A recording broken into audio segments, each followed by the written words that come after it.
नमस्कार, कैसे हैं आप सब लोग। आप सबका बहुत बहुत स्वागत है इस चैनल में। मैं हूं आपके साथ भावना शर्मा। और मैं देख रही थी गणेश जी के अलग अलग जो मूर्तियां हैं, अलग अलग पोजेस जो होते हैं। आप देखेंगे कि हिंदू धर्म में मूर्ति पूजन को ज़्यादा महत्व दिया गया है। कार्तिक का महीना चल रहा है और कार्तिक के महीने में कई लोग ऐसे होते हैं जो अलग अलग मूर्तियों को अपने घर में लेकर के आते हैं। हम बात करेंगे आज धनतेरस की। जी हाँ, धनतेरस का पर्व खास माना जाता है लक्ष्मी पूजन के लिए, खास माना जाता है धन्वंतरी वैद्य की पूजा के लिए, खास माना जाता है कुबेर भगवान की पूजा के लिए। और साथ ही गणपति जी जो हैं उनकी पूजा से आपके जीवन के ऑब्स्टैकल्स, आपके जीवन की जो परेशानियां हैं वो छूमंतर हो जाती हैं। इसीलिए मेरे पास ये जो बुक है ये बहुत ही, एक तरीके से मैं ये कहूँगी कि बहुत ही इनोवेटिव, बहुत ही प्यारी बुक है। इसमें गणपति जी के अलग अलग मूर्तियों के जो पोजेज़ हैं वो दिए गए हैं। आज मैं आपको बताऊंगी कि इस धनतेरस पे आप कौन सी मूर्ति अपने घर में लेकर के आएँ। मैं आपसे बात करूंगी कि धनतेरस पर कौन सी सावधानी आपको बरतनी चाहिए। साथ ही में जानेंगे कुछ खास पूजा की विधि और ख़ास उपायों के बारे में। तो मैं आपसे बात करूंगी कि धनतेरस पर किस तरह से क्या पूजा विधि रहेगी।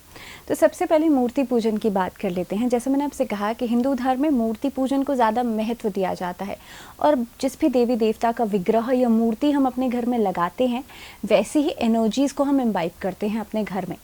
तो कहीं ना कहीं पे धनतेरस का दिन का मतलब ये होता है कि धन की तेरस, धन को मल्टीप्लाई करना, धन का एक तरीके से जो बढ़ोतरी है वो आपके जीवन में हो जाती है।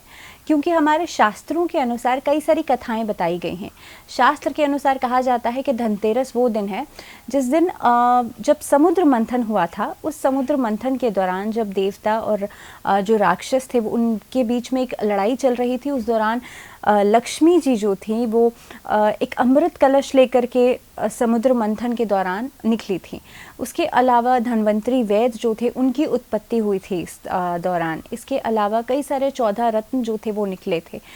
तो आप देखेंगे कि धनतेरस का दिन जो होता है ख़ास तौर पे इतना सिग्निफिकेंट है कि इस दिन अगर आप कोई भी काम करते हैं तो वो 13 गुना आगे बढ़ जाता है, 13 गुना ज़्यादा आपको उसका फल प्राप्त होता है। इसके अलावा धन्वंतरी वैद्य जो थे वो देवताओं के वैद्य माने गए हैं, आयुर्वेद में सबसे ज़्यादा ऊपर और आयुर्वेद के ज्ञाता माने गए हैं। तो इसीलिए इस दिन धन्वंतरी वैद्य यानी कि आपके लिए आपके जीवन में वेल्थ आई माँ लक्ष्मी की पूजा से, आपके जीवन में हेल्थ आई जो कि जिसके बिना कोई भी काम अधूरा है। आपके पास पैसा आप कमा लेंगे लेकिन अगर सेहत आपकी अच्छी नहीं है तो वो उसके बिना अधूरा है। तो हेल्थ आ गई धन्वंतरी वैद्य की पूजा से। कुबेर भगवान की पूजा से आपके जीवन में जो फिनेंशियल इश्यूज़ हैं, फिनेंशियल क्राइसिस हैं वो ख़त्म होती हैं। इसके अलावा माँ लक्ष्मी की कृपा से आपके जीवन में प्रॉस्पेरिटी भी बढ़ती है। क्योंकि माँ लक्ष्मी की जब हम पूजा करते हैं ना तो हम क्या कहते हैं, सुख और समृद्धि हमारे घर में आए। तो माँ लक्ष्मी की पूजा से हेल्थ एंड वेल्थ जो है वो, प्रॉस्पेरिटी जो है वो आपके घर में आती है। अब बहुत इंपॉर्टेंट बात, गणपति जी की पूजा जब हम करते हैं तो उनकी कृपा से उन्हें कहा जाता है विघ्नहर्ता। तो इसीलिए गणपति जी की पूजा से हमारे जीवन में जो कठिनाइयां हैं वो चली जाती हैं, ऑब्स्टैकल्स हैं वो निकल जाते हैं।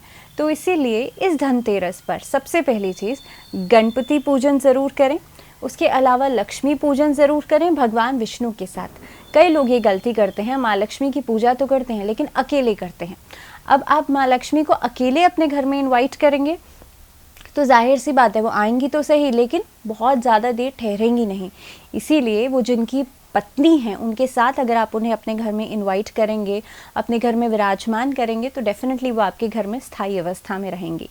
तीसरी बात, धन्वंतरी वैद्य की जब आप पूजा करते हैं तो उसके साथ साथ कोशिश आपको ये करनी चाहिए कि अपने घर में जो छोटी छोटी वास्तु से जुड़ी हुई चीज़ें हैं ना वो भी आप ज़रूर ठीक करें। और छोटे उपायों की भी मैं बात करूँगी। तो अलग अलग फॉर्म्स या अलग अलग विग्रह, अलग अलग मूर्तियाँ जो है वो बताई गई हैं अलग अलग पूजाओं के लिए। सबसे पहले हम गणपति जी की मूर्ति के साथ शुरू करते हैं। तो आपको कोशिश करनी चाहिए बाईं सूंड वाले जो गणपति जी हैं वो अपने घर में लगाएं, सुख और समृद्धि के लिए, अपने जीवन में सभी कठिनाइयों को दूर करने के लिए। अगर आपका कोई व्यापारिक स्थल है तो वहाँ पर आप व्यापार के स्थल पर नॉर्थ ईस्ट डायरेक्शन में लगा सकते हैं। इन केस अगर आपके उस ऑफिस में कोई वास्तु दोष है, मान लीजिए गलत डायरेक्शन में प्लेसिंग है, तो कोशिश कीजिए आप उसके एंट्रेंस पे सिटिंग पोस्चर में एक गणेश जी लगा सकते हैं जिनकी सूंड जो है वो बाईं तरफ हो। इसके अलावा जो लोग कला के क्षेत्र में, ख़ास तौर पे डांसिंग के क्षेत्र में, म्यूज़िक इंडस्ट्री में बहुत नाम कमाना चाहते हैं, वो लोग अपने लिविंग एरिया में ऐसी मूर्ति गणपति जी की लगा सकते हैं जो कि डांसिंग पोस्चर में हो। और ख़ास तौर पे ऐसे लोग जो बहुत स्टैग्नेंट रहते हैं, जिनका जो एक तरीके से मैं ये कहूँ कि उनका माइंड जो है क्रिएटिव चीज़ों में चलता नहीं है, ऐसे लोगों को, या जिनका जो काम है वो कला के क्षेत्र से जुड़ा हुआ है, ऐसे लोगों को डांसिंग गणेशा अपने लिविंग रूम में लगाने चाहिए। इसके अलावा लक्ष्मी पूजन की हम बात करें तो माँ लक्ष्मी की ऐसी मूर्ति आप लेकर के आएँ अपने घर के लिए जिसमें कि माँ लक्ष्मी जो है वो बैठी हुई अवस्था में हो। खड़ी हुई लक्ष्मी जी, ध्यान रखिए, हमेशा ऑफिस में लगाई जाती है, क्योंकि ऑफिस में हमें जो पैसा है ना वो ठहराव में अगर रहेगा, व्यापार अगर आप कर रहे हैं तो आपका पैसा अगर ठहर जाएगा तो समझिए आपका काम नहीं चलेगा। तो व्यापार में हमेशा पैसा रनिंग में चाहिए होता है, आ भी रहा है और जा भी रहा है, तभी तो काम चलेगा ना। तो आपको जो आपका व्यापार है, आपका ऑफिस है, वहाँ पर आप खड़ी हुई लक्ष्मी जी की पूजा कर सकते हैं, लेकिन बैठी हुई लक्ष्मी जी आपके घर में आपको पूजा करनी है। लक्ष्मी जी के वस्त्रों का रंग लाल होना चाहिए। भगवान विष्णु के वस्त्रों का रंग पीला हो तो बहुत बढ़िया रहेगा। गणपति जी के वस्त्रों का रंग पीला हो तो बहुत बढ़िया रहेगा। इसके अलावा आपको धन्वंतरी वेद की जब आप पूजा करेंगे तो कोशिश करें कि आप उस दौरान जिन लोगों की मेडिकेशंस या इस तरह की कोई चीज़ें चल रही हैं तो उन्हें उठा करके घर के नॉर्थ ईस्ट डायरेक्शन में आप रख दीजिए। ऐसा करने से आप देखेंगे कि आपके जीवन में से पहली बात तो दवाई जो है आपको बहुत जल्दी असर करेगी और दवाई लेना आपका बंद हो जाएगा। अगली बात, कुबेर जी की पूजा इस दिन ज़रूर करनी चाहिए। एक कथा और जुड़ी हुई है माइथोलॉजी के साथ, जिसमें कि कुबेर जी जो हैं वो इस दिन खास तौर पे, जो इन्हें कोषाध्यक्ष भी कहा जाता है, तो कई सारी कथाएं हैं जो इस कुबेर जी के साथ जुड़ी हुई हैं, धनतेरस के साथ जुड़ी हुई हैं। तो कुबेर जी की पूजा में आप इस मंत्र का इस्तेमाल करेंगे, ओम ह्रीं कुबेराय नमः। ओम ह्रीं कुबेराय नमः, इस मंत्र को एक वाइट पेपर पे लाल रंग के पेन से लिखिए या रोली से आप लिखिए और उसे उठा करके फोल्ड करके उस पर एक कलावा बांध के लाल रंग का, और उसे अपने घर के नॉर्थ ईस्ट डायरेक्शन में आप रख दीजिए। कोशिश करें उसे लाल कपड़े में बांध करके रख दें।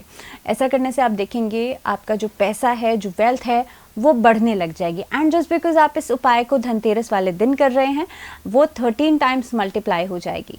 धनतेरस के दिन, क्योंकि 30 नवंबर को इस बार धनतेरस का पर्व रहेगा और ख़ास तौर पे जो टाइमिंग रहेगा इसका वो 5:28 से लगभग 6 बजे तक का समय जो है वो पूजा के लिए बहुत शुभ रहेगा। अलग अलग चीज़ों की खरीदारी बताई जाती है और वो इसीलिए बताई जाती है जस्ट बिकॉज इस दिन आप कोई भी चीज़ लेकर के आते हैं ना शुभता वाली, तो वो कहीं ना कहीं पे आपके जीवन में मल्टीप्लिकेशन को शो करती है। तो इसीलिए इस धनतेरस पर इन उपायों को ज़रूर कीजिए, इस तरह से मूर्ति पूजन ज़रूर कीजिए। और एक और छोटा सा उपाय, अगर आपके घर में बरकत नहीं होती है तो धनिया जो है वो बताया जाता है, बिकॉज धनिया शोज प्रॉस्पेरिटी। जो ग्रीन कलर होता है वो प्रॉस्पेरिटी को शो करता है। ग्रीन कलर अगेन आपके हार्ट चक्र को रिप्रेजेंट करता है। तो जो धनिया होता है जो हम खाने में यूज़ करते हैं, उसे आपको एक मिट्टी के पात्र में बो देना है। कोशिश कीजिए धनिया के जो बीज होते हैं वो आप बो देंगे और उसके बाद जब वो धनिया उगने लगेगा तो उसे आप अपने खाने में इस्तेमाल नहीं करेंगे, बल्कि उसे आप सबसे पहले भगवान को अर्पित करेंगे, या फिर आप कोशिश कीजिए उसे दूसरे किसी प्लांट में या दूसरे किसी उसमें आप उगा देंगे, तब आप उसे इस्तेमाल कर सकते हैं। उसके बाद जो धनिया उसमें से उगेगा उसे आप एक लाल कपड़े में बांध करके उसके साथ एक सिक्का रख करके अपने तिजोरी में रख दीजिएगा। इस उपाय के करने से भी आर्थिक समस्याएं बहुत जल्द खत्म होती हैं। तो इसी के साथ, इन खास उपायों के साथ, मैं आशा करती हूँ कि आपके लिए धनतेरस का त्यौहार जो है वो खुशियाँ लेकर के आए। फिलहाल दीजिए इजाज़त, नमस्कार।